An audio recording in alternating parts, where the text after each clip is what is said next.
It's a story of my life. Completely unprepared. Throw yourself in a deep end, and inevitably you drown a little bit, but then you figure it out. Exactly. But yeah, the search for a better life, mate. Like Hmm. I think a couple of years down the line, you end up getting into a bit of introspection, and you realize the better life is actually where you create it, not where you run towards. Yeah, absolutely. And I think it's often also very much tied to the people around us and the connections we make. Mm. Why? Why? I've just noticed it myself, traveling after high school, taking that year out from having a normal life and that sort of stuff.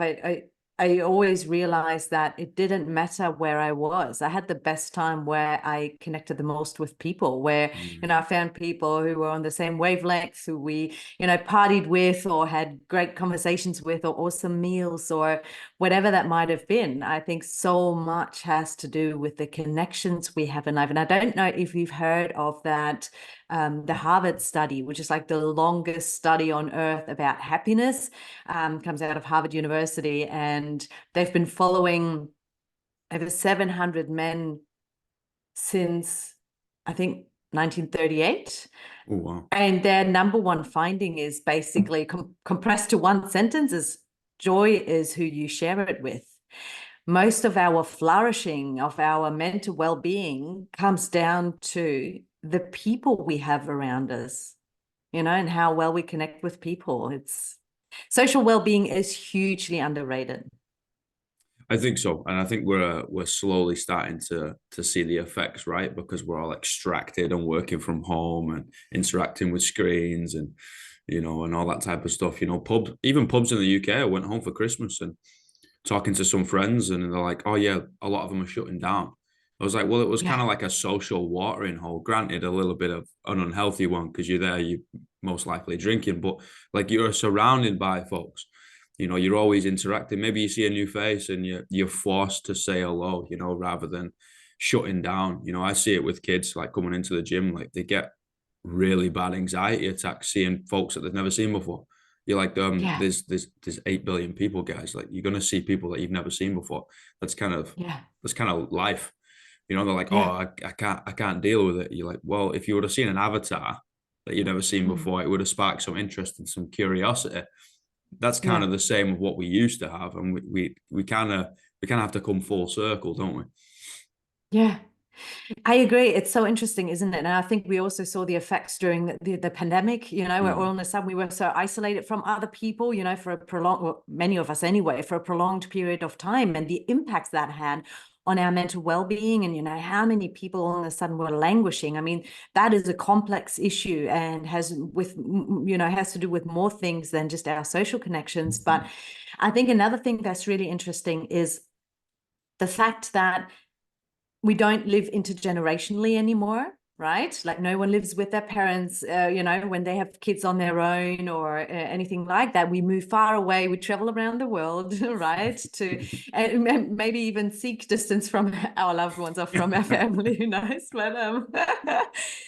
But also, I have two children who I homeschool at the moment, and simply because of our lifestyle, we're digital nomads, so that's kind of what you do, and homeschooling is legal in Australia, blah blah blah. But I find it interesting because you cop so much stigma from people and so much judgment, like that everyone puts homeschoolers in a certain drawer, like we do with everything, right? We have ideas and stigmas about absolutely bloody everything out there. But one of the things that people who school their kids or people whose kids actually go to school barely ever question is the fact that most of our kids go to school, like spend a third of their lives simply with other kids of the exact same age. Often it's of the same sex, because in Australia, for example, we have many schools that are, just all boys schools or all girls schools, same age, same sex. Often it's the similar demographic class, especially again, Mm. if you go to a private school or, what kind of private school and or a state school, whatever. And I feel like they don't ever get exposed to other people of different ages or maybe different demographic backgrounds or, anything like that. There's no diversity for them. So there's no wonder people freak out when all of a sudden they go somewhere and they run into people of a different kind. I think that's really interesting. That's a really interesting point of you're forced into the same socioeconomic background kids who are forced Yeah. into the same kids that look the same as you, right? Like I think that's the beauty of public schools, but male and female. I don't quite Yeah. understand this unisex type skill, especially like, well, ever young kids, middle school for some countries that have middle school, and then upper school or high school, or in the UK it's 12 to or 11 to 16, and then you go to college and you do your thing. But I don't quite get it. I never understood it because I'm like, well, you're gonna understand how to communicate lad to lad or lady to lady. It's like, what happens when you get thrown into the big bag world? Like, we're gonna have Yeah. this little bit of a divide, and that creates some real bad problems, physical problems, mental problems, all those types of stuff, social issues. I'm like, well, how about we just like learn from the ground up when we are still on the ground crawling around? And I think you made a really cool point there of intergenerational. How can we learn from the folks above us and below us as we Yeah. age through? How can we learn below us too? Like we've all had different lives, right? Live different stories. Like we're going to pick up some wisdom from that, hopefully. Fingers crossed. Yeah. Absolutely. And I mean, I don't have it all figured out, obviously. And I know there are probably some benefits to, all boys schools or whatever, but I think for the majority of the school life, I think that's a very, very long time. And I Yeah. don't think it's something, I don't think it's very natural, and I don't think it's beneficial. But again, I'm no expert on that in that. Yeah, I think it's really important we surround ourselves with a high diversity of people, Yeah. different thinking, critical thinking, even just one line thinking. No, I think this way. You're like, okay, why? Let's see what that comes out as in your work, in your play, in your whatever, and surround yourself with big, small, black, white, doesn't matter. You just every piece of diversity you can find, throw it in the melting pot, mix it together, and figure out. And I'm going to go back to a quote that he's a brother of mine now. He likes to remind me of this all the time. He just says, "Find your people," and I think it's so profound and poetic because those people look to the eye completely different, and it shows we're not that different. Physically, we might be, but that's really not the potent factor there. I agree. And, that's what I think is so beautiful about traveling the world with our children as well, is because they realize, for example, in summer, we spent most of July in Mongolia, and they Wow. realize that, it doesn't matter where they go. People are fundamentally the same. Humans are humans. It doesn't matter how you grow up, what economy you live in, what political system you live in, whether you're wealthy or poor, whether you eat goats or not, like it really doesn't matter. And we are fundamentally the same. And I think that's such a valuable life lesson, and one that we really need these days. I mean, you said before, surround yourself with diverse groups of people. And I think that is so key because, there's this increasing divide and the increasing polarization. We can talk about algorithms and social media and what role they play and so forth, but we've forgotten how to agree to disagree, or how to disagree with people, how to even have a conversation, a polite, normal conversation, constructive conversation with people we don't agree with. It's like either we agree with each other, or I'm going to go a different way, or I'm swiping left or right, or whatever that is. I think it's so important, as you said, to surround ourselves with different kinds of people and really listen, whether we agree with that or not. Yeah, it seems like we have lesser, well, maybe I'm going to contradict myself here, but it seems like we have less opinions of our own because we just listen to the opinion of the masses and just say, yeah, okay, I'm going to go with that. Interesting one. And I find that really scary. Like that Yeah. freaks me out. And I'm an introvert at heart, right? And it makes me just kind of go back into my hole. I was like, nah, I'm good with this. If everyone's just shouting the same thing, which they don't believe, nah, I'm all right. Why do you think that is? Why do you think everyone's shouting the same thing? think people are scared to be the black sheep. Mm, And especially when, you know, we draw more lines in the sand and we pour concrete in it and we make them more solidified. You know, what if you're from insert whatever country you're good, insert whatever country you're evil. Like, what? That doesn't make any sense. They are literally lines mm, in the frigging dirt. mm, Like, if I'm born mm-hmm, this side or that side, it doesn't mean that I'm good or bad. mm-hmm, And I think, you know, it gets a little bit more and a little bit more clickbait, newspapers. It's been happening since the dawn of time, right? mm, Oh no, you don't want to go to that tribe over yonder. They're cannibals. Whatever bullshit that they want to come up with, right? I think it's picking up a little bit of traction. It's picking up a little bit of speed, and people are really scared about becoming collateral damage. mm-hmm. And how do they guarantee that they don't become collateral damage? Well, they become a clone. Sure. Yeah, Like, I'll just yeah, follow along, no problem. Like, here's my hands, yeah. put those special bracelets on, and I walk around with Mm. handcuffs. And I find it really scary, man. Socially, Yeah, I agree. it's really damaging. Mm.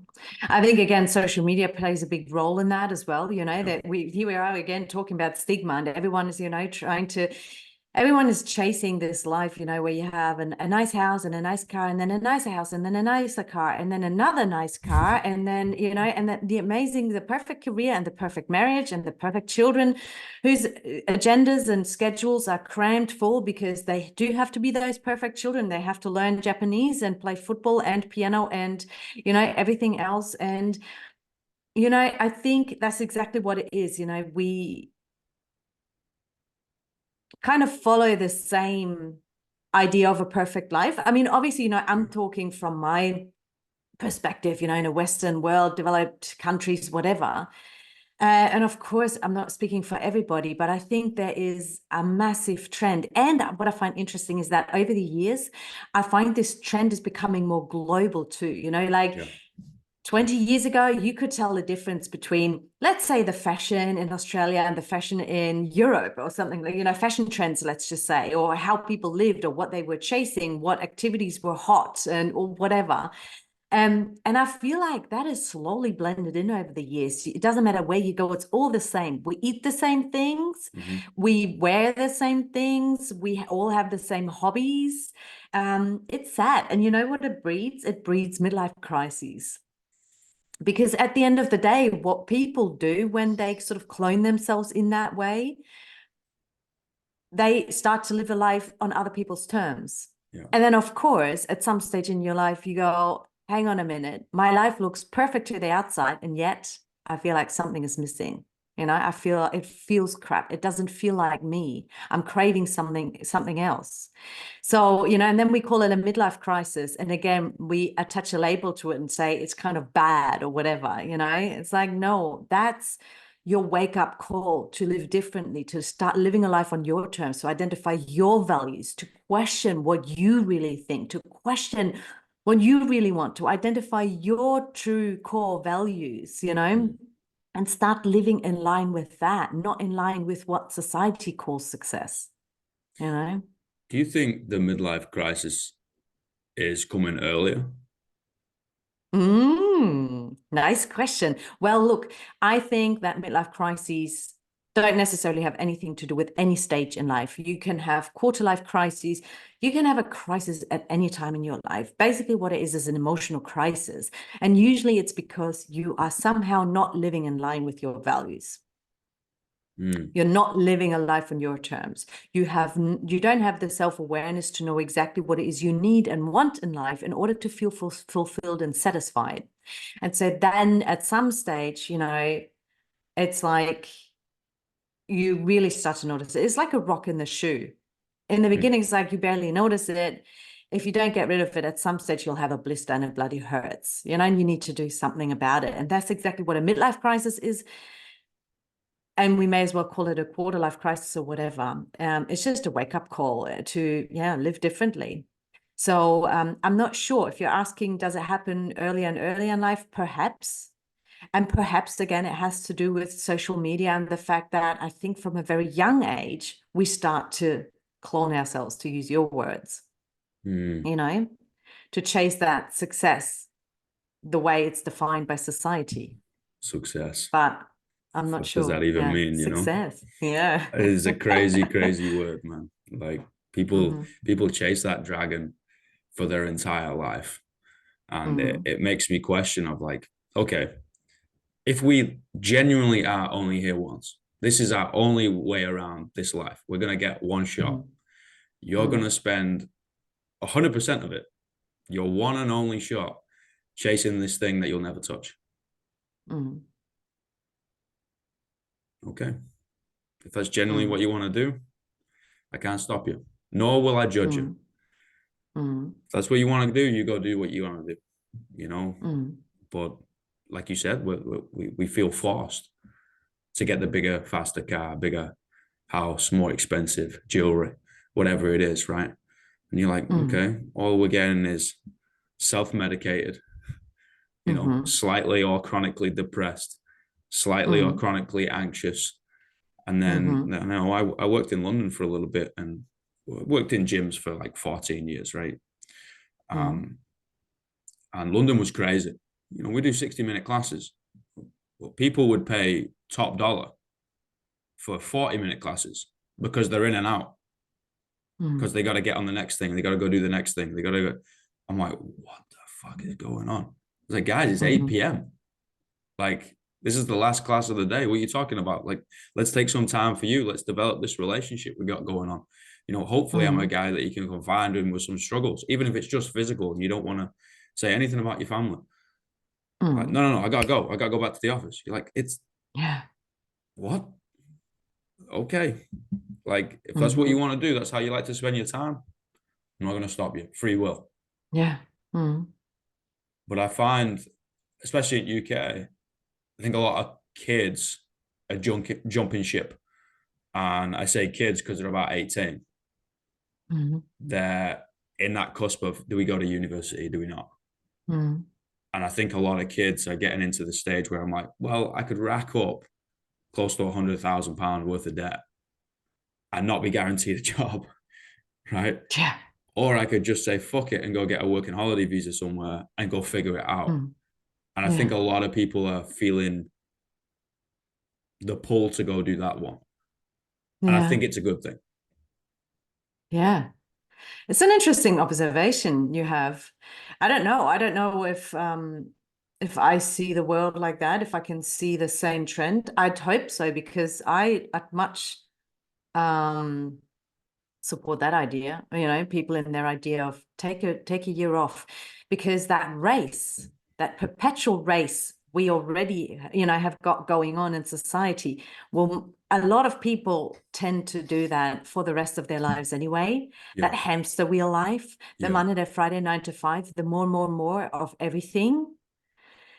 So I would hope that you're right and that people take that time to get to know themselves, to really reflect, you know, not start racing straight away. Because the problem is, I think, even kids are burnt out these days. So many kids are burnt out. The kids going through the school system. And again, you know, you have to have so many hobbies and do it all and be it all. And I feel sorry for them. I mean, obviously, I went through the normal school system and stuff like that, but it was different back then. You Yeah. know, we don't want to make myself sound way older than I am, but 21, you know, right? like that's right. 22, 22. 22. You know, like when we didn't go to school, we had the time off. We played Yeah. in the streets or in the Yeah. yard or whatever. And that unstructured leisure time has gone completely missing. And I think it's so important for everybody, not just children, but especially children and us as well. I think we're just so stuck in that hamster wheel life. I completely agree with that. And my question would be, what are you running towards? You know, Yeah, like exactly. we're all sprinting, we're all running a race. Cool. Yeah. Where's the finish line? They're You know like, what? But yeah. over there. Okay. Mm-hmm. Where? Yeah.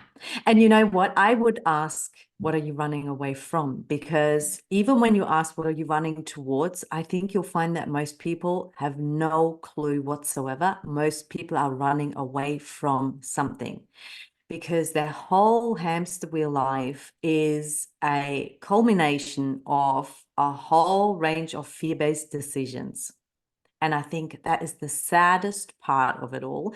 And I think it doesn't surprise anymore at all as to why we have such high prevalencies of all sorts of mental illnesses and stuff like that, because I think so many people make fear-based decisions and don't for once stop and ask themselves what it is that they actually really want and need in life, and then start taking steps towards that. I think that has a very different quality. Yeah, I wrote something down one time, and I love you for saying that, because it's exactly how I feel too, and think too. Is like, I think everybody's running away from something. Some just cover it up by running towards something else. And I think we all just need to stop. And you got to figure out who you are. What don't you like? What do you like? What you're going to carve off? What you're going to keep? You know, and it's, again, we're distracted. We're distracted by these bloody things, you know, like all the frigging time, and the socializing between adult and a kid and a kid, adult and adult, you know, is now eradicated. It's gone. And we are always stimulated. We are always distracted. And I question whether people actually think anymore. Yeah. So true. And you know what doesn't help either is the fact that even psychologically, there's this phenomenon called miswanting that basically describes the fact that we are terrible at knowing intuitively what we need in order to be truly happy. So, you know, we chase things like wealth, we chase things like fame, we chase things like status and so forth. And we think that once we achieve those things, we'll be really happy, right? And then we go and chase them, and then we're stuck on this hedonic treadmill. You know, the more of those things we attain, the more we need, you know, that happiness that we think will be there once we achieve those things either doesn't show up at all, or it doesn't show up as much as we thought it would show up, or it doesn't last as long as we thought it would. So even psychologically, we're a little bit doomed unless we start to understand those concepts, you know, and learn how to avoid things like miswanting, because that's the problem. You know, we're always there for the quick wins, but we get in our own way, you know, because a lot of the things we chase hedonic happiness, you know, those moments of pleasure and joy, because we can get them everywhere these days just by the push of a button. You know, we can go and eat all the things that make us feel good in the short term, or, you know, social media, whatever that might be. But in order to attain that deep level of happiness and true fulfillment and the sense of meaning in life, in other words, in order to really flourish in life, we actually often need to sacrifice that hedonic type of happiness, those moments of pleasure and joy. We often have to say no to those in order to attain those long-term, really deep goals of ours. And that's a conflict most people, or a lot of people, aren't even aware of, that that's going on, and all they're doing is chase the next little thing that feels good, and they jump from, you know, little moments of hedonic happiness to the next, and it's sad. You become a junkie. Yeah, You exactly. become addicted to it, right? That little hit. Pretty much that. Yeah, 100%. exactly. Like, yeah. you see it, you know, a wide array of folks walking into a gym, right? And you see a lot of different types of people, a lot of different characteristics. And you see it written on the face. You see it in their eyes of just like, oh yeah, you've just replaced gambling, alcoholism, whatever it is, right, with this. But there's going to be a time where the devil's going to be at your door again, and it's going to be knocking. And it's going to figure out there's a window left open because you didn't do your due diligence. Yeah. And that's okay. We're all going to have that conversation with ourselves, but sometimes we got to keep going and be like, this is the path I chose to embark upon. I'm going to see where this journey takes us. My question would be, what makes you happy? Yeah. Exactly. And how often can people actually answer that question? What's your answer? Oh, were you asking me? Yeah. Well, if you ask me personally, I would say straight away a life of where that is aligned to my own values. So once you understand your own values, what is most important to you, the way you want to exist in this world, the experiences you hope to have in this one life you have, if you can find ways to align your actions and your daily life with those, that for me is happiness. And so if you ask me personally, I'm very big on freedom. So, of course, things like financial freedom, freedom to choose when and where I work, freedom to choose where and when I live, where I live and for how long. Things like mental freedom, being able to have some sort of control over my mind, that I'm not obsessed with certain ideas or negative self-talk, that sort of stuff. So big ones for me are freedom, big ones for me are self-leadership, which they are connected, but also deep connectedness. So, what we spoke about earlier, surrounding myself with the right people who are right for me, who I deeply care about, who enrich me, but also who I can enrich, having those beautiful, beautiful connections with them. Yeah, those are very, very big sort of values of mine. So if I can create a life where I can live those values, I'm happy. What gets you out What's of bed in happiness the for morning? you? Oh, what's happiness for me?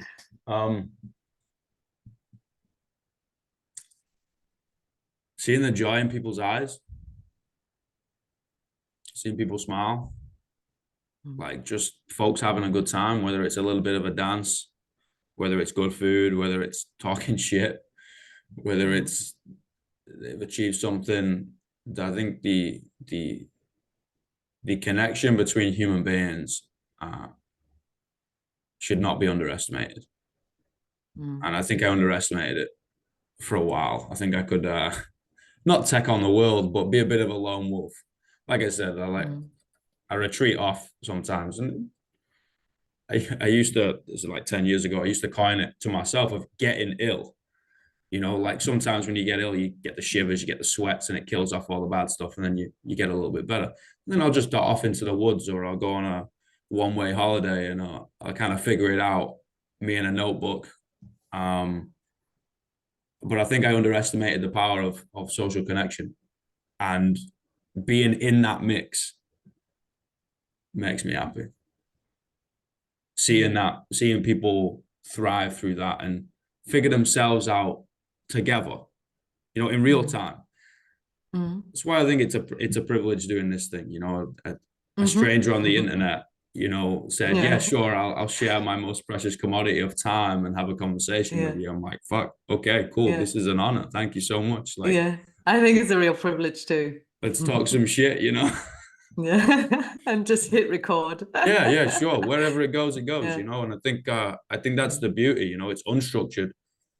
I think we've focused too much on structure and planning and straight lines and ladders to climb. And I was like, that's not life, man. Sometimes a volcano erupts, or we get thrown a curveball, or you have that midlife crisis. You're like, actually, this is not what I want to go do. Like, great, change it. Get divorced, move countries. Who the fuck cares? Like, it's you and you at the end of the day. It doesn't mean people are bad. It just means we just need to change. And the only constant in life is change. So why should we fight it? Yeah.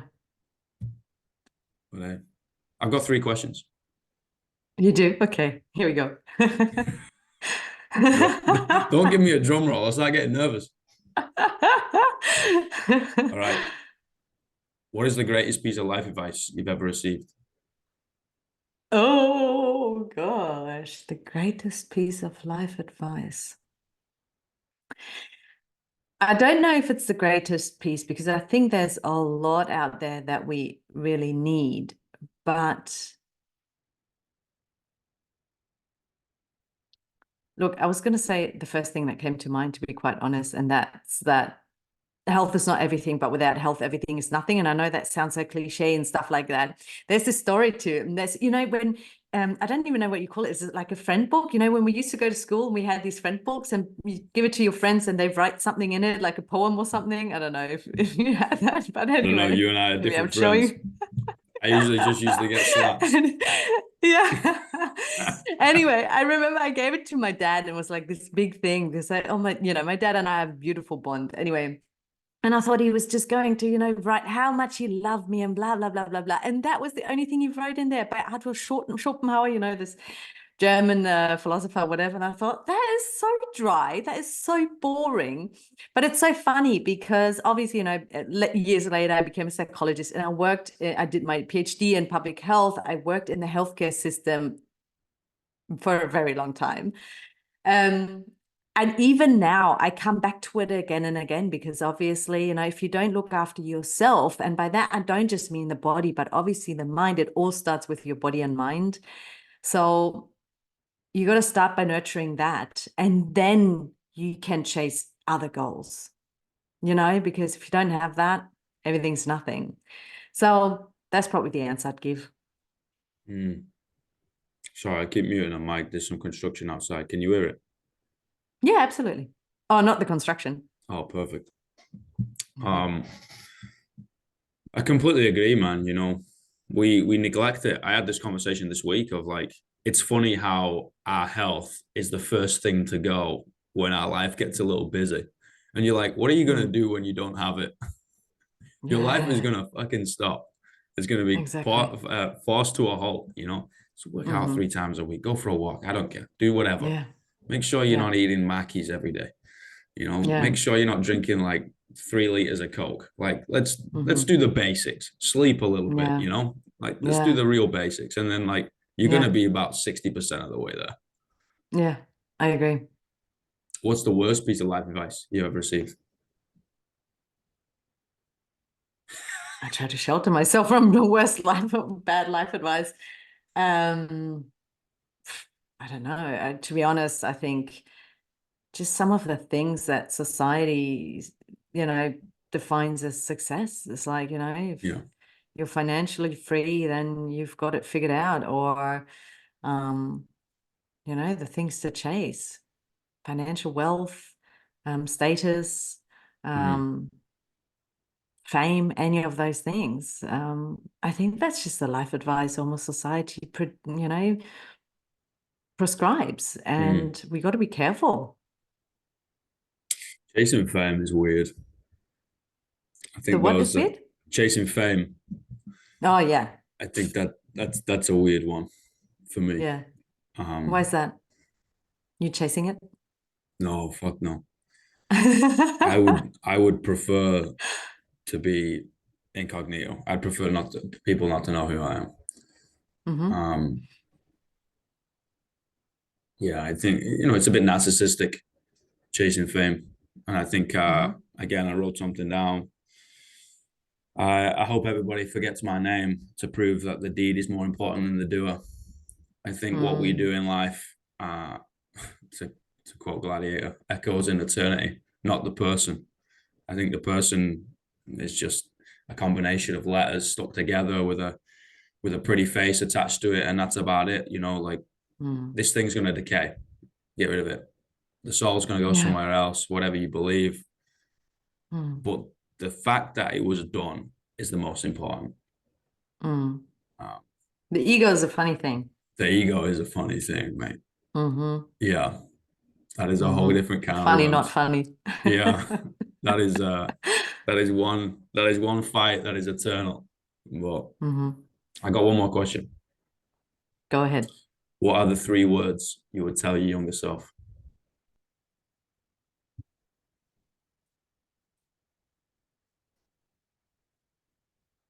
Trust the process, Mm, mm, or perhaps trust in life. I think so much time of my life I've spent doubting and just being uncertain and always questioning myself, everything I do, you know, whether I should be living differently, doing things differently, what others think of me, that kind of stuff. Is like, trust yourself and go for it kind of thing. Do you know what I mean? yeah, What about you? See another side. Say again. See another side.